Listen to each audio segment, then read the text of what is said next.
Let's play a game of Would You Rather. Would you rather have a child who is happy and feels comfortable expressing themselves, or a child who just follows the crowd? Would you rather get your information from clear, unbiased sources, or studies performed by companies that have a strong financial interest in the outcome? I'm willing to bet that most of you opted for happy, comfortable children and unbiased studies. Well, conformity, and wishy-washy studies are two things that you have to look forward to with the implementation of school uniforms. During this speech, I will go over why the implementation of school uniforms hinders a child's individualism and freedom of expression, why studies done on school uniforms should not be trusted, and a possible solution. By forcing children to wear school uniforms, you're restricting their freedom to express themselves. Uniforms only offer children one option of what to wear, 5 days a week. But as our children are growing, they're discovering who they are, what they want to be, and what they are capable of. There are thousands of different clothing options out there, and each child should be able to choose what fits them best. In fact, uniforms promote conformity over individualism so much that they may be deemed unconstitutional. In the case of Richards versus Thurston, a child refused to cut his hair, something that would be enforced under uniform codes. The United States Supreme Court ruled that, quote, compelled conformity to conventional standards of appearance does not seem a justifiable part of the educational process, end quote.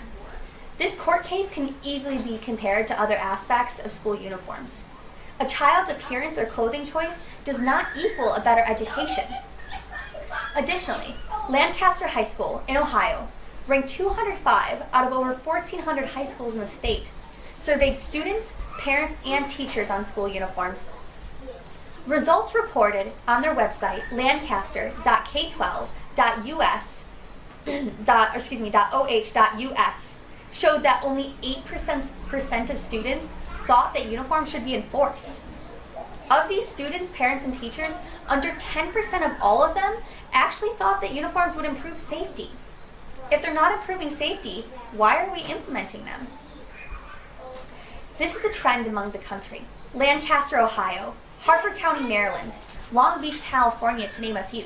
Students strongly oppose uniforms. One of my favorite quotes comes from a student on the subject named Troy Schumann, a senior at the time in Bel Air. He said, just think of prisons and gangs. The ultimate socializer to crush rebellion is conformity in appearance. If a school system starts at close, where does it end? At this time in their lives, parents are trying to teach their children to be themselves. But how are we doing that if we're taking away their right to self-expression, individualism, and blatantly ignoring their opinions? Easy answer, we aren't. Now, let's talk about who really benefits from school uniforms.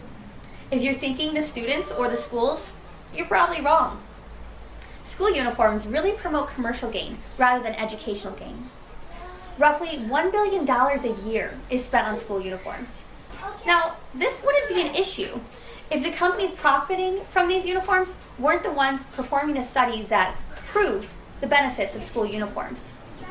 For example, studies promoting school uniforms found on the National Association of Elementary School Principals website was funded by leading school uniform company Lands' End. The study, found on naesp.org, releases the positive statistics they found first, and then spends a couple of paragraphs speaking about Lands' End and actually endorsing them. Dr. David Brunsma, professor of sociology at Virginia Tech and credited with writing over 12 published journals on the topic of school uniforms, says that at least some of these studies are, quote, so wholly flawed as to render itself useless, end quote. And he isn't wrong. Any information that you're getting that is funded by these companies should be questioned. When a company is paying for a study like this, it's hard to believe that the results aren't somehow skewed in their favor. These companies like Lands' End, French Toast, Flynn O'Hara, and now even Walmart, Target, JCPenney, jumping on the bandwagon, are sensing their opportunities and leaping at it. They have a lot to lose, but what are our children losing in the process? Probably their sense of who they really are. Do you think that's a fair trade? Now, luckily, there is a form of compromise between just pro-school uniforms and anti-uniforms. Schools could opt to enforce just uniform shirts, like polos or t-shirts that have the school's logo on it. Uniform shirts promoting the school can create school unity, give pro-uniformers their way, while also giving their children a freedom to express themselves and letting them grow into the individuals that they are. Bottoms should have some requirements as far as length go, but otherwise any choice should be left up to the parents and the child. This gives the child the way to express themselves without a bunch of judgment or rules that they have to follow. Enforcing uniform shirts can also save parents money. According to school uniform statistics found on statisticbrain.com, the average cost of a school uniform for parents is $249 a year. But that cost can be drastically cut if we're taking out pants, shoes, other accessories like blazers or sweatshirts that children may not want or need. Uniform t-shirts can cost as low as $10 and up to about $20 for the not required but optional versions of the shirt, usually like polos. Personally, I pay $10 per t-shirt for my daughter for her school. We usually get 6 for the entire school year. Sometimes we order them all at once, and sometimes we don't. Friday is always free dress for them, so we really only need 4 days of shirts. In conclusion, enforcing full school uniforms suffocate children's sense of creativity and individualism while also stunting their personal growth. Uniform policies seem to help the commercial company more than the students, as some studies and their benefits are funded by the commercial markets. They have something to gain from these results. By implementing just uniform shirts, we can give the students their creativity and some room to breathe, while also saving parents some money. Thank you.